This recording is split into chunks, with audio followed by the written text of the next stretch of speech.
안녕하세요, 준성입니다. 시청자분들 모두 새해 복 많이 받으시고 험난한 시장이지만 2023년에도 함께 잘 살아남았으면 좋겠습니다. 그러기 위해서는 근본적인 정신교육도 단단히 해야겠죠. 물론 제가 감히 누구를 교육한다는 오만한 생각을 갖고 있는 건 아닙니다. 그저 좋은 질문을 자기 자신에게 던지는 것으로 스스로가 자신의 스승이 될 수 있듯이 시청자분들께서도 스스로 클릭해 주셔서 시청하시게 된 이 영상으로나마 자신의 투자 마인드와 비교해 보면서 받아들이실 수 있는 부분은 흡수해서 자기 것으로 만드시고 납득할 수 없는 부분은 속으로 반박해 나가며 자신만의 투자 철학을 다져가셨으면 하는 바람입니다. 자, 그러면 시작해 보겠습니다.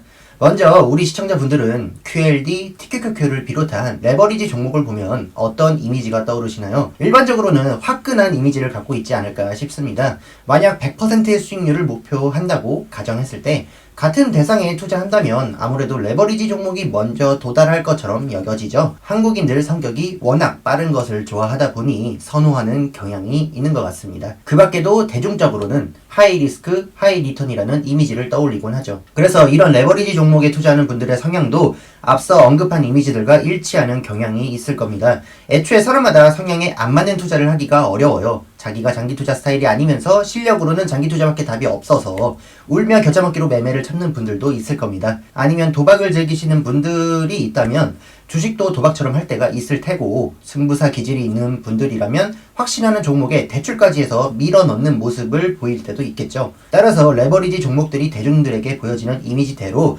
자기 자신 또한 그렇게 접근했던 것은 아닌지 점검을 해보고 2023년도 시작할 필요가 있다는 겁니다. 그래서 내가 화끈한 성격이라 너무 리스크 관리 없이 무리한 투자를 강행한 것은 아닌지, 빨리 부자가 되고 싶은 마음에 급하게 자산을 밀어넣었던 것은 아닌지, 리스크가 크다면 당연히 리턴도 클 것이라는 착각을 한 것은 아닌지 짚어보는 것이 마땅합니다. 그 중에 저는 오늘 영상을 통해서 리스크가 크다면 당연히 리턴도 클 것이라는 인식에 대해 이야기를 하려고 합니다. 투자자 다수가 최초로 설정하는 목표는 수익입니다. 사람들은 감수한 리스크에 걸맞는 보상을 기대할 수 있기 때문에 기꺼이 시장에 뛰어들죠. 하지만 위험성과 수익성은 실제로 비례하는 관계가 아닙니다. 그리고 투자자 다수는 이 점을 간과한 채 종목을 선정하죠. 모든 투자자들은 잠재된 리스크의 존재를 인지는 합니다. 비록 같은 종목을 놓고도 개개인마다 느끼는 리스크의 크기는 다르게 나타나지만 시간이 지난 뒤에 차트를 살펴보면 같은 종목에 투자한 사람들 전원에게 동일한 리스크가 있었음이 드러나죠. 물론 이미 지나가버린 과거의 기록들이 우리의 자산 증식에 직접적인 이익을 가져다 주지는 않습니다. 그러나 투자자들의 엇갈리는 희비를 보고 있으면 한 가지 교훈을 얻을 수가 있죠. 그건 바로 같은 종목을 같은 시기에 투자하더라도 사람들마다 서로 다른 결과를 가져간다는 사실입니다. 이것은 수익성이 리스크에 비례할 것이라는 착각을 박살내는 진실입니다. 아직 오지 않은 미래에 놓여 있어 불확실성으로 점철되어 있을 때나 리스크에 대해 만장일치로 정답을 맞출 수 없을 뿐이지 실제로는 종목에 내재된 리스크 자체는 모두에게 평등합니다. 장님들이 코끼리를 더듬어보고 각기 다른 주장을 펼친다는 사자성어는 들어보신 적 있을까요? 몸을 만진 사람은 코끼리를 단단한 벽과 같다고 했고 다리를 만진 사람은 둥근 기둥과 같다고 합니다. 코를 만진 사람은 기다란 관처럼 생겼다고 주장하죠. 이를 맹인모상이라고 합니다. 제가 이야기하고 싶은 것도 이와 같습니다. 시장 참여자들은 동일한 리스크를 놓고 각자 느낀 바를 이야기할 뿐입니다. 따라서 동일한 리스크가 있음에도 각자 다른 결과를 내는 만큼 수익성이 리스크에 비례한다는 생각은 오류입니다. 그저 리스크는 그대로 있을 뿐이고 이것을 알아보기에는 서로에게 주어진 정보가 다르거나 체감할 수 있는 감각의 차이가 있는 거죠. 바로 여기서 투자자마다 가져가는 수익이 달라집니다. 이것이 바로 리스크가 클수록 수익성이 높다는 생각이 잘못된 이유입니다. 그러므로 높은 수익성을 원한다고 해서 하이리스크 집단에서 종목을 발굴하는 것은 오판이며 이런 흐름으로 레버리지 종목까지 찾아오신 분들은 생각을 재고해 볼 필요가 있습니다. 리스크는 그 자체로 존재하기 때문에 1배 종목에는 1배 투자자가 경험하게 될 리스크가 내재되어 있고 2배 종목에는 2배 투자자가 경험하게 될 리스크가 내재되어 있는 것이죠. 만약 내가 1배로 투자하다가 2배로 변경했다고 해서 리스크가 자신의 선택으로 인해 바뀌었다고 인식하는 분은 상당히 큰 착각을 하고 있는 거죠. 내가 레버리지 배율을 바꾼 그 선택으로 인해 다른 레버리지 배율로 투자하는 사람들의 리스크까지 변하지는 않습니다. 그저 내 선택으로 내가 어떤 종목의 리스크에 얼마나 노출될 것인지 자신이 겪을 경험만이 바뀔 뿐입니다. 이 이야기를 하게 된 이유는 유독 레버리지 종목에 투자하는 사람들 중에 리스크에 관해서 이러한 오류를 갖고 있는 분들이 많이 분포하는 것처럼 보였기 때문입니다. 같은 레버리지 투자를 하더라도 많은 사람들이 세배를 선호하고 열광하는 모습은 순매수 순위만 봐도 잘 알 수가 있죠. 물론 그 마음을 헤아리지 못하는 것은 아닙니다. 이분들은 어차피 QQQ에 투자하나 QLD TQQQ에 투자하나 나스닥 100지수의 등락에 영향을 받는 것은 같다고 생각하기 때문이죠. 같은 곳에 투자하니까 이왕이면 높은 레버리지를 선택해 더 많은 리스크를 부담하면 벌 때는 더 벌 수 있다는 판단을 하는 겁니다. 어차피 장기 투자자가 물렸을 때 취해야 할 행동은 똑같이 기다림 뿐이기도 하니까요. 하지만 이것은 한 가지가 결여된 발상입니다. 무엇이 결여되어 있느냐? 그것은 바로 효율입니다. 아시다시피 투자자마다 감당할 수 있는 리스크에는 차이가 있는 것으로 널리 알려져 있습니다. 하지만 투자자의 그릇의 크기가 다르더라도 내용물이 얼마나 담겨 있는지는 퍼센트라는 단위로 똑같이 표현할 수가 있겠죠. 각자 100% 넘게 담으면 넘치는 것은 똑같습니다. 그뿐만 아니라 한 가지 예를 들자면 서로 부피가 차이가 나더라도 실제로 좋은 성분의 함량이 더 많은 쪽을 선호하잖아요. 왜 운동하면서 고단백 저지방을 찾겠습니까? 결국 좋은 것이라면 그릇의 크기와 상관없이 선택해야 마땅하죠. 이처럼 투자자들은 자신이 노출시키기로 결정한 자본 비율에 한하여 자신이 생각하건대 최대의 효율을 보여주는 종목으로 채우는 것이 타당합니다. 그래서 리스크에 비해서 더 많은 수익성을 보여주는 종목을 선택해야 하죠. 그러나 다수의 레버리지 투자자들은 과거가 보여주는 환상에 빠져 앞으로 겪을 과정을 무시하고 단순히 기대 수익 값이 큰 쪽으로 마음이 기울어 버립니다. 마치 같은 돈을 내고 사과 한 개를 받는 것보다 세 개를 받는 거래를 선택하는 것이죠.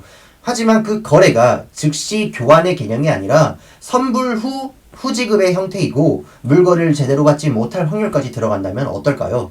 아마 꼼꼼히 계산을 해볼 겁니다. 이와 마찬가지로 투자를 할 때도 리스크를 제대로 반영할 필요가 있습니다. 소중한 내 자산을 투자하는 거잖아요. 그런데 어차피 그 돈은 없는 돈이다. 잃었다고 치고 투자한다면서 어차피 벌었을 때 더 많이 버는 게 좋지 않냐는 식으로 세배 종목에 투자를 합니다. 이거는 엄청 잘못됐다고는 말 안 하는데 레버리지 배율마다 수익을 얻을 확률이 똑같을 때나 그런 식으로 얘기를 할 수가 있는 겁니다. 그래서 합리적인 모습과는 거리가 멀죠. 일종의 로또 당첨 같은 일확천금을 노리는 행태와 다름없습니다.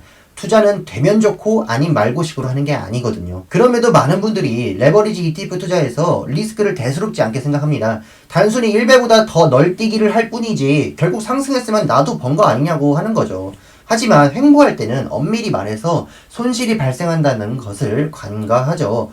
그것은 고 레버리지로 갈수록 크게 나타나며 쌓일수록 복구에 필요한 수익률을 더 많이 요구합니다. 아무리 우상향이 예정되어 있다고 확신하더라도 어떻게 그 과정이 진행될지까지는 알 수가 없습니다. 그래서 QQQ가 아니라 TQQQ에 투자하는 것은 리스크를 키운 것이 아니라 아예 다른 리스크 자체에 노출을 시킨 겁니다. 즉 내가 1000만원을 1.5배 포트폴리오로 투자하다가 돈을 더 끌어와서 2000만원으로 1.5배 포트폴리오로 투자할 때나 같은 리스크에 더 노출된 것이지 QLD와 TQQQ도 마찬가지고 종목을 조합해서 만든 1.5배와 1.6배, 2배와 2.1배도 서로 각각의 리스크로 봐주어야 합니다.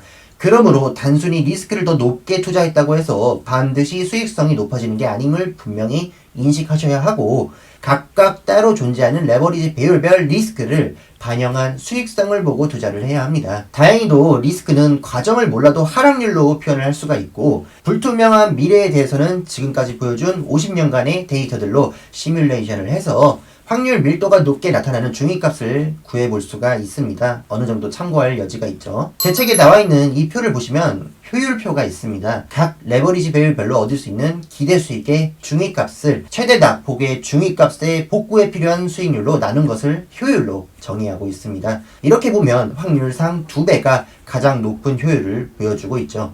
일확천금, 인생한방, 로또처럼 운에 의존하지 않았을 때의 기본적인 효율을 이야기하는 겁니다. 현명한 투자자라면 절대로 효율을 놓치지 않습니다. 리스크는 그 자체로서 존재하기 때문에 자기 자신은 얼마나 노출시킬 것인지 밖에 결정할 수가 없습니다. 그렇다면 노출된 자산에 비해 많은 수익성을 기대할 수 있는 게 아니라 노출된 자산이 리스크에 비해서 많은 수익성을 기대할 수 있는 그런 효율적인 투자를 해야 마땅하죠. 그래서 저는 2배를 선택했습니다. 같은 자산을 노출시켜도 겪게 될 리스크와 고통에 비하면 가장 많은 보상이 주어지기 때문이죠. 마약 중독의 원리가 고통 때문이라는 이야기도 들어보신 적 있죠? 한번 쾌락을 크게 느껴버리니 행복감이 조금만 떨어져도 고통으로 느낍니다. 그걸 잊으려고 마약을 찾는 거죠. 그만큼 인간은 고통에 매우 민감하고 견디기 힘들어합니다. 마찬가지로 사람들은 주식 투자에서도 고통 때문에 매도 버튼을 찾습니다. 그리고서 실패를 만회해보겠답시고 하이리스크 종목을 어슬렁거리죠. 투자는 내가 가장 합리적이고 효율적이고 타당한 선택을 하고 있다는 이성적인 신념 없이는 버틸 수가 없습니다. 고통에 노출될수록 더 예민하게 반응하고 계속 회피하게 됩니다. 한번 꺾이면 위축까지 되죠. 레버리지 배율이 높은 투자자일수록 자신이 받은 고통에 걸맞은 수익을 얻으려면 자신이 컨트롤할 수 없는 시장의 상황과 운에 전적으로 기대해야 하는 상황에 자주 부딪히게 됩니다. 레버리지 배율 증가에 따른 거의 모든 상황에 대한 장기 수익성 증대는 2배까지만 일어나니까요. 아무리 자신이 변동성을 견딜 수 있다고 해도 효율이 떨어지는 투자로 뛰어들면은 시너지가 나지 않습니다. 물론 자신의 레버리지 효율이 2배에 미치지 못한다고 해서 억지로 견딜 수 없는 변동성까지 뛰어들 필요는 없습니다. 실천할 수 있는 투자가 중요하니까요. 역시 내가 도달하고자 하는 목표 수익률에 더 빨리 도달하려고 하는 것보다도 나에게 주어진 예산으로 얼마나 더 멀리 그리고 확실하게 갈 수 있는지 연비를 보고 선택하는 것이 가장 중요하다고 생각을 합니다. 만약 오늘 영상을 통해 무언가 반성할 점이 있다고 생각이 드신 고레버리지 투자자분들은 여기서 매도를 통해 포기하기보다는 차라리 한동안 QQQ를 매수해서 레버리지 비율을 낮춰보시고 장기 투자를 이어가시는 것도 좋지 싶습니다. 오히려 여기서 포기를 하고 떠난 사람들이 만회를 하겠다고 정말 자산을 제대로 망치는 일들이 많은데 다른 종목들 사이를 방황하지 마시고 마음의 중심을 잘 잡으셨으면 좋겠습니다. 오늘도 시청해주셔서 감사합니다. 감기로 목소리가 많이 안 좋았을 것 같은데 끝까지 들어주셔서 너무 감사합니다. 다음에 또 좋은 영상으로 찾아뵙겠습니다. 감사합니다.